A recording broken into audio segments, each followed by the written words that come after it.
it became known to us that she was considering abortion, she walked in and told the front desk that she needed a pregnancy test. She let us know that she was homeless, was living in her car, and not really having a safe place to stay.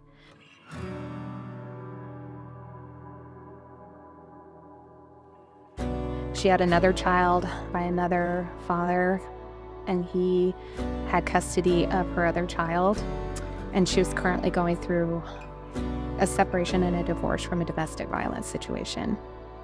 So she was feeling very unsafe, and so, of course, our first priority is to make sure she had a safe place to stay. And then we started talking about the different options with pregnancy, and adoption was something that she had briefly thought about but didn't want to entertain, but she was heavily entertaining abortion. She told us she couldn't even take care of her other child. How would she take care of this baby? Just letting her talk and listen and share her story was very valuable. And so sometimes just sitting there and letting the client speak and tell their story and their pain in a safe place is a beautiful thing. She did share that she was a Christian and that she believed in God.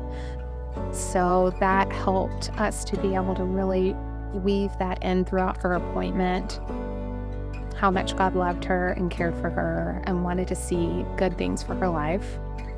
I offered her an ultrasound so she could see her baby. As soon as we started the ultrasound, her baby came up on the monitor, and she just sat there and stared at the monitor, tears in her eyes, quiet for a while, and then she looked over at me as I was doing her ultrasound, and she said, "It's a real baby in there." And I said, "Yes, it is." And then I was just quiet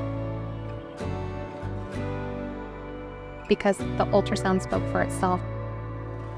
She said she was finally feeling hopeful. I asked her if I could pray with her, and we prayed and just prayed blessings over her and her life, prayed for safety and just guidance in what God wanted her to do in the next steps.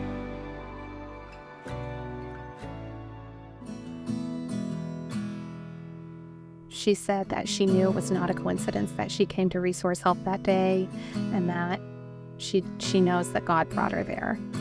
I contacted her a few days later, and we got her to come back, and we worked with her through our education, our Mom Strong classes. She signed up to take those through one of our education coordinators.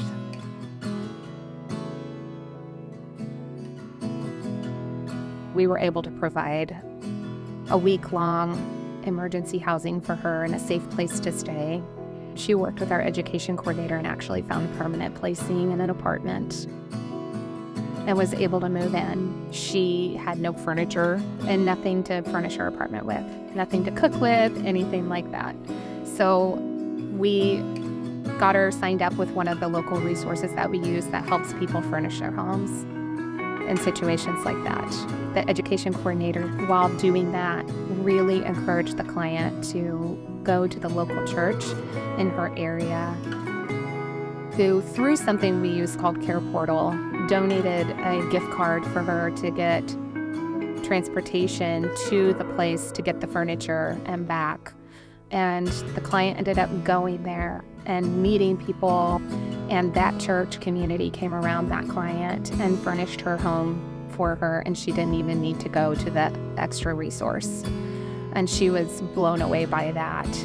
She did end up donating back to Resource Health that gift card for that transportation because she said it helped her so much. She would love to be able to give back and help somebody else.